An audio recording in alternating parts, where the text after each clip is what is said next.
What's up, Kidtographers? Today, we're talking all about rivers, the rivers of the world. What are rivers? Why are they important? What are the big ones that everybody knows about? I brought you to the Kansas River today, sometimes called the Kaw River. I'm currently standing on something called a sandbar. It's exactly what it sounds like. A big island made out of sand and sediment that's often found in the middle of rivers.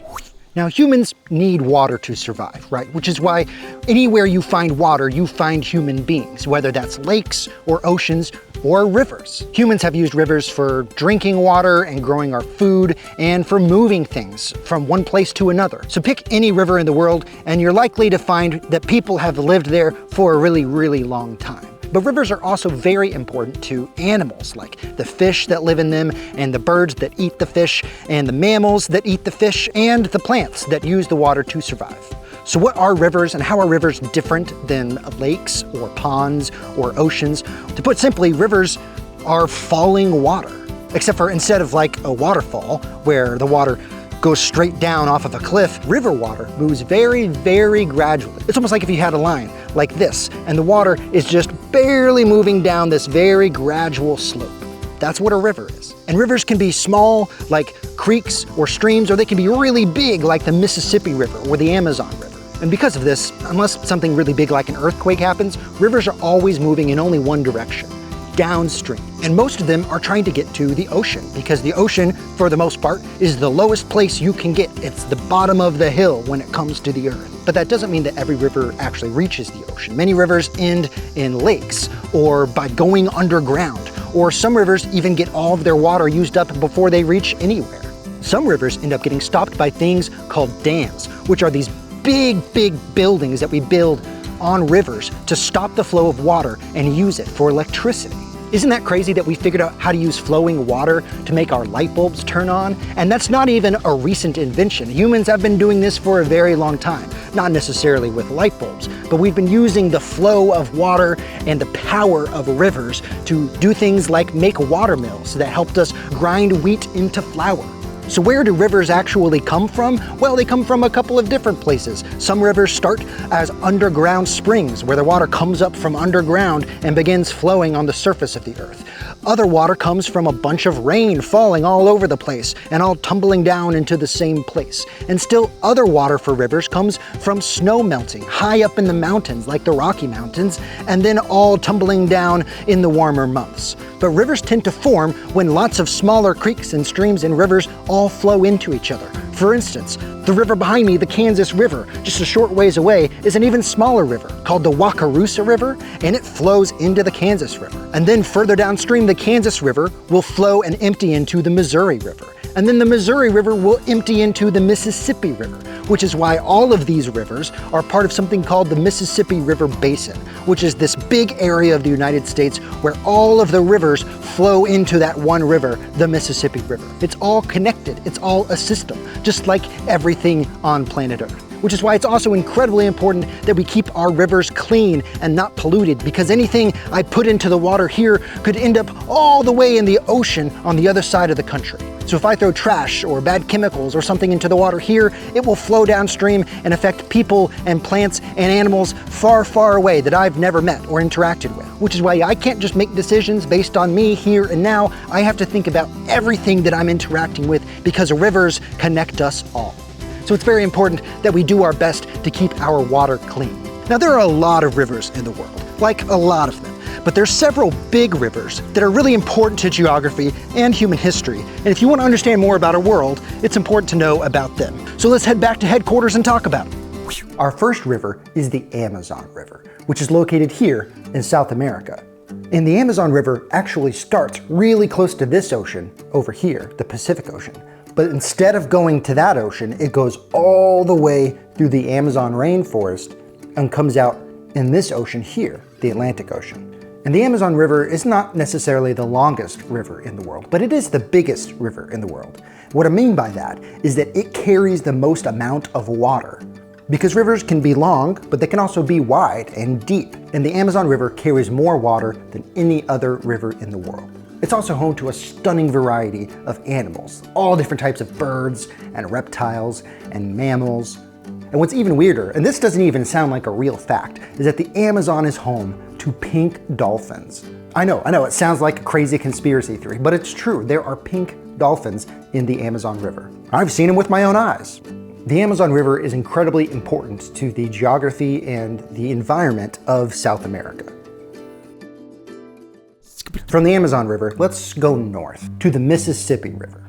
I live just a short ways away from the Mississippi River, and the Mississippi River has been an important water source and way of getting around for humans living on the North American continent for as long as humans have lived there. In fact, there are some ancient cities on the banks of the Mississippi River, places like Cahokia, where humans built these huge earthen mounds and then put cities on top of them. And today, it's still an important place for cities like St. Louis or New Orleans. The Mississippi River starts way up here by the Great Lakes and goes all the way down the United States and empties out here in the Gulf of Mexico. And so much of the rain that falls on the entire right side of the United States empties into the Mississippi River, which is why it holds so much water. Let's go across the Atlantic Ocean to our next river, the Danube. And the Danube starts right here in the middle of Europe. And it's kind of hard to see on the globe, but the Danube River flows through more countries than any other river in the world. It travels east through Europe until it empties out in what's called the Black Sea. And there are lots of beautiful old cities on the Danube River. It has long been a place where humans have traveled up and down it to get from one place to another on the European continent. Now, if we go south from the Danube River and Europe, just across the Mediterranean Sea to Africa, we get to one of the most famous rivers in the world, the Nile River. Now, the Nile River is located here in Sudan and Egypt. And it's really interesting because the river itself flows through the Sahara Desert. So there's desert and sand on both sides of the river. But the river itself is very green, which is why most people who live in Sudan and Egypt live along the Nile River. And like most other rivers in the world, the Nile River has been important to humans for a very long time. It is sometimes referred to as one of the cradles of civilization because it's one of the places where humans first built huge monuments like the Great Pyramids of Giza. And so much history has happened on the Nile River that we don't even know about most of it. But what we do know is that humans have been building cities and living there for thousands and thousands of years. Now, growing up, I was kind of told that the Nile River is the longest river in the world, but there's kind of been this big argument about whether the Nile River is the longest river in the world or the Amazon River is the longest river in the world. And the reason it's kind of confusing and there's an argument about it is because it's kind of hard to determine where a river starts and what counts as a river. If you find a tiny little creek that's only this big, flowing through a mountain that eventually ends up into a bigger creek and a bigger creek that ends up into a small river that flows into the big river, does that count as the start of a river? Where does a river start? It's not really a question that has an answer that everybody can agree on. And so because of that, there's been some confusion about what the longest river in the world really is. But what we can say is that the Amazon River and the Nile River are the two longest rivers in the world. Since we're in Africa, we might as well pay a visit to the Congo River, which is further down in Central Africa. The Congo River twists and turns through the rainforests and jungles of Central Africa. And like the Amazon River, is home to a lot of different animal species. What's really interesting about the Congo River is that it's considered the deepest river in the world, which is almost a little spooky.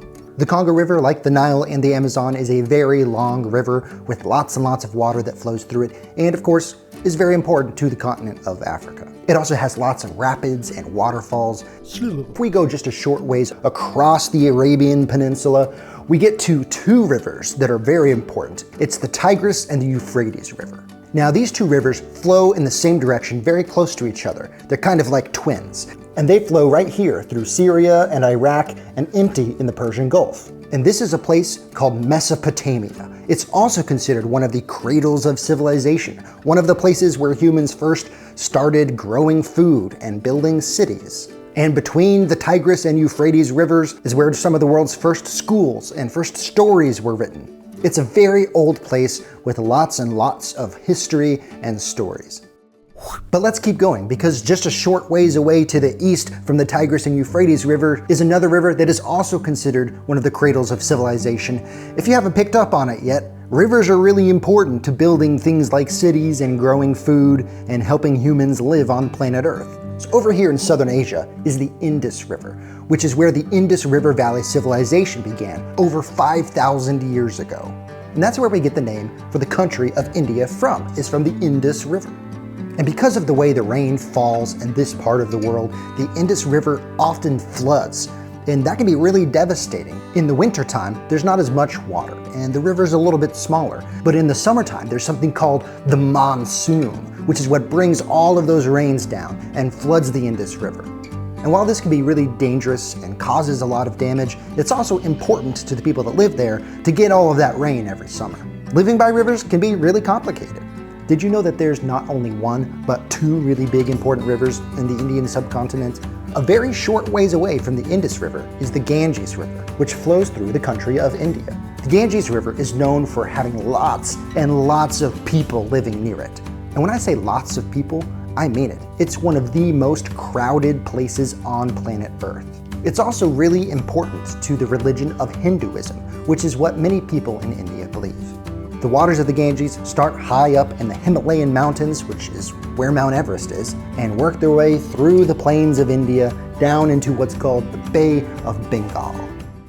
We're not quite done yet, Kidtographers. We have two more rivers for you, but they're both in the same country. It's the Yellow River and the Yangtze River, both in the country of China. The Yellow River is up here, and the Yangtze River is down here. The Yellow River gets its name because of all of the sediment, which is like all of the little grains of sand and rocks that flow into the river and are washed into the river that give it more of its yellow color.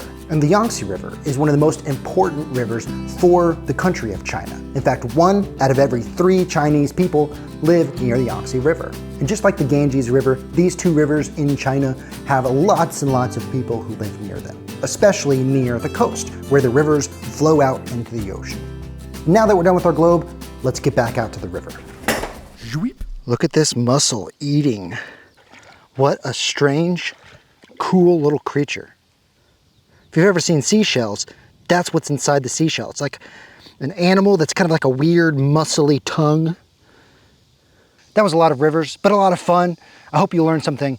But as I mentioned earlier, rivers are really important to human beings because they help us with drinking water and growing food and moving things and powering things. But rivers are also important to us in another way that's a little bit different. And that is that rivers are a reminder to us that time is like a river. And that's kind of a weird thing to say, but let me explain a little bit. So if we look upstream at the water that hasn't reached us yet, that's like moments in time that haven't happened yet. That's the future. We can't get there, but we know that it's coming sometime soon. Eventually, the water that I'm looking at over there will be right in front of me right here, and I'll be able to touch it and interact with it. And the water that's behind me, the water that's downstream, that's the past. That's moments that have already happened. I can't go back to the past. I can't go back to these moments that have already happened, but I can look downstream and see them again and remember what it was like when the water that was down there was right here. And just like how rivers never stop moving, they're always moving, they're always falling. In the same way, time is always moving. We can't stop time. It is always passing us by. And to be honest, that's a little scary. Like, it's scary to think that all of those moments, all those memories, I can never get back to. We can only think about how great they were. And we don't know what's coming down the river. It could be good things, it could be bad things. It's probably gonna be a bit of both.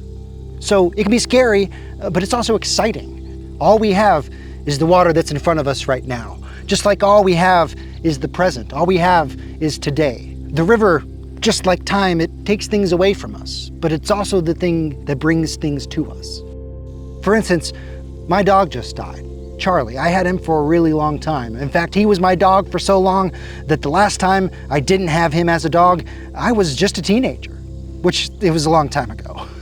And I'm really sad about that because he's gone now. He's downriver, and I'll never be able to see him in this life again. All I have is the memory of my dog, Charlie, and I can't get to those memories. I can only remember them. It's water that has gone downriver. And that makes me really sad because, yeah, time, like a river, just keeps flowing and it takes things away from us.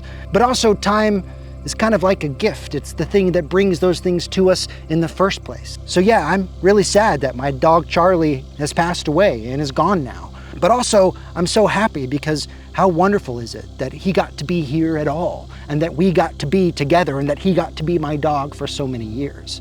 And so when I think about the river, when I think about the flow of time, part of me is sad thinking about how things are always moving and going and nothing gets to stay the same, but part of me is also so thankful that the river and time is always bringing new gifts and new relationships and new exciting opportunities and new chances to do things right. So rivers are not just life-giving because of the water and the animals that they bring. They remind us to slow down and be thankful for the water that's in front of us, because that is all we have, is the present, is the time that is given to us right now.